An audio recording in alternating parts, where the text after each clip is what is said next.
Praise the lord. ఈరోజు వాక్య భాగం మార్కు సువార్త 10వ అధ్యాయం 17వ వచనం. ఆయన బయలుదేరి మార్గంలో పోవుచుండగా ఒకడు పరిగెత్తుకుని వచ్చి ఆయన ఎదుట మోకాల్లోని, సద్బోధకుడా, నిత్య జీవమునకు వారసుటవుటకు నేనేమి చేయుదునని ఆయనను అడిగాను. ఈరోజు ఈ వాక్య భాగం ద్వారా దేవుడు మనతో మాట్లాడుతూ ఉన్నారు. ఈ మార్కు సువార్త 10వ అధ్యాయం 17వ వచనం నుంచి మనం చూస్తే గనక మరి బైబిల్ మెన్షన్ చేస్తూ వచ్చింది. చాలా ధనవంతుడు, చాలా డబ్బున్న వ్యక్తి యేసు దగ్గరికి పరిగెత్తుకుంటా వస్తున్నాడు. వచ్చి, అయ్యా, నేను నిత్య జీవానికి వారసుని అవ్వాలంటే నేనేం చేయాలి? What I can do or what I should do to inherit the eternal life. ఆ యొక్క నిత్య జీవాన్ని నేను పొందుకోవాలి, స్వతంత్రించుకోవాలంటే నేనేం చేయాలని అడిగినప్పుడు యేసయ్య మాట్లాడుతూ వచ్చాడు. అయ్యా, మరి నువ్వు ఆజ్ఞలన్నీ పాటిస్తున్నావా? నరహత్య చేయొద్దు, వ్యభిచరించొద్దు, దొంగిలించవద్దు, అబద్ధ సాక్ష్యం పలకవద్దు, మోసపుచ్చవద్దు, నీ తల్లిదండ్రులను సన్మానించమన్న ఆజ్ఞలు నీకు తెలుసు కదా అన్నప్పుడు ఆ యవనస్తుడు, దట్ వెరీ యంగ్ మ్యాన్, ఏసైకి రిప్లై ఇస్తా ఉన్నాడు. అయ్యా, నేను వీటన్నిటినీ బాల్యం నుండి చేస్తా వస్తున్నా, from my very tender age నేను వీటన్నిటినీ ఫాలో అవుతూ ఉన్నా అని చెప్పినప్పుడు ఏసై అతన్ని ప్రేమించి, అయ్యా, నీకు ఒకటి కొదువుగా ఉంది, నీ వెళ్ళి నీ ఆస్తిని అమ్మేసి నన్ను వెంబడించు అని అన్నప్పుడు ఆ యవనస్తుడికి అది చాలా కష్టంగా ఉంది. నిత్య జీవానికి వారసుడు అవడానికి దేవుడు ఇంకేదన్నా చెప్తాడేమో అని వెళ్ళాడు. కానీ ఆయన అన్నాడు, నీకు కలిగిన ఆస్తంతా అమ్మేసి అంటే అతను చాలా ఆస్తిపడ్డు కాబట్టి మిక్కిలి వ్యసనపడుతూ ఆ స్థలం నుండి వెళ్ళిపోయినని వాక్యం చెప్తుంది. అండ్ ఇంకా బైబిల్లో ఆ యవనస్తుని గురించిన డిస్కషన్ ఇంకెప్పుడు రాలా. బైబిల్లో మనం చూస్తే కనుక చూస్ ఎనీ టూ, ఏ మనుషుడు కూడా ఇద్దరు సేవకుల్ని మరి సర్వ్ చేయలేడు.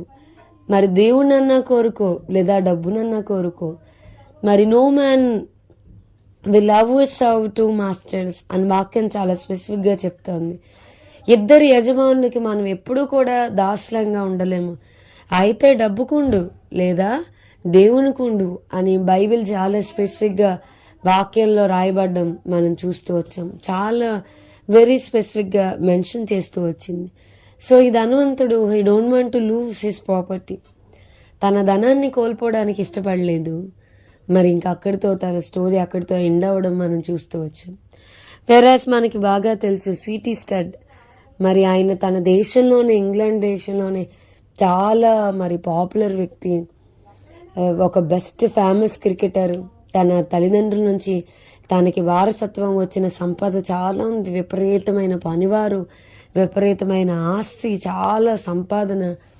మరి ఎప్పుడైతే యేసుని తెలుసుకున్నారో తన 18వ ఏట సమస్తాన్ని కూడా మరి పరిచర్యకి రాసిచ్చాడు. తన తల్లిదండ్రుల నుంచి తనకు వచ్చిన ఆస్తి అంతా కూడా ప్రతిదీ ఇచ్చేసి మరి విలియం బూత్ గారికి, అలాగే జార్జ్ ముల్లర్ గారికి, సాబులో ఉన్న సేవకులకి అందరికీ తనకున్న ధనమంతా కూడా విభజించి మొత్తం ఇచ్చేసి కేవలం తన కాబోయే భార్య కొరకు ఒక 1000 పౌండ్లు పక్కన పెట్టినప్పుడు తన భార్య అంటా ఉంది, మీరు ఇది కూడా వద్దు, విల్ స్టార్ట్ అ మినిస్ట్రీ, మన పరిచర్యం 0తో స్టార్ట్ చేద్దాం, అది కూడా ఇచ్చేయండి అని చెప్పినప్పుడు మరి అది సేవకులకి పంపించడం మనం చూస్తూ ఉన్నాం. సిటీ స్టడ్ గారు భారతదేశానికి, అలాగే ఆఫ్రికా దేశానికి వెళ్ళి చైనా, భారతదేశము, ఆఫ్రికా ఈ యొక్క కాంటినెంట్స్లో పరిచర్య సువార్త చేసినప్పుడు తినడానికి కూడా ఏమీ లేని పరిస్థితి, ఆర్థికంగా చాలా నలిగిపోయిన పరిస్థితి. కానీ ప్రభు కొరకు ఈ వాక్య భాగాన్ని చదివి నేను దేవునికి విధేయత చూపించాలి, నాకు ఆస్తి అక్కర్లేదు, ఫేమస్ అక్కర్లేదు, పాపులారిటీ అక్కర్లేదు, పేరు ప్రఖ్యాతులు అక్కర్లేదు, నా ప్రభు సువార్త ప్రకటించబడాలి, నా ప్రభు నా కొరకు చేసిన త్యాగాన్ని నేను జ్ఞాపకం చేసుకుంటే నేను చేసిన చాలా తక్కువ, అసలు ఎన్నిక లేనిది నేను చాలా తక్కువ చేశానని ఆయన తన జీవిత చివరి దినాల్లో ఆయన చెప్తూ వచ్చాడు. ఆఫ్రికా దేశాన్ని మరి ప్రభు కొరకు కొంతవరకు వెలిగించడానికి, అనేక ఆత్మల్ని ప్రభు కొరకు సంపాదించడానికి దేవుడు సిటీ స్టడ్ని వాడుకుంటూ వచ్చాడు. మన వ్యక్తిగత జీవితాల్లో కూడా మనం దేవుని కంటే ఎక్కువగా వేరే దానికి ప్రాధాన్యతనివ్వడానికి వీల్లేదు. దేవుని కంటే మనుషులు, దేవుని కంటే ధనము, దేవుని కంటే లోకము, దేవుని కంటే స్నేహితులు, దేవుని కంటే డబ్బు, మనం ప్రాధాన్యతనివ్వడానికి వీల్లేదు. మనం గ్రహించాల్సిన సత్యం, అయ్యా నీకు వేరుగా ఉండి నేనేమీ చేయలేను. డబ్బు ఉంటే ఉండొచ్చు కాక, కానీ నీకు వేరుగా ఉండి నేనేమీ చేయలేను.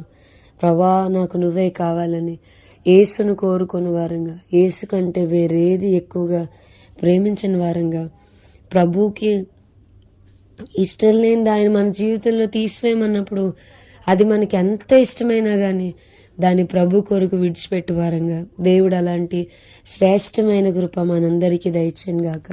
ప్రార్థన చేసుకుందాం. ప్రభా, ఈరోజు వాక్య భాగం ద్వారా మీరు మాతో మాట్లాడినందుకు వందనాలు. వాక్యం విన్న మా ప్రియులైన వారిని అందరినీ దీవించి ఆశీర్వదించమని యేసు నామమున అడిగి వేడుకుంటున్నాం తండ్రి. Amen. God bless you and have a blessed day.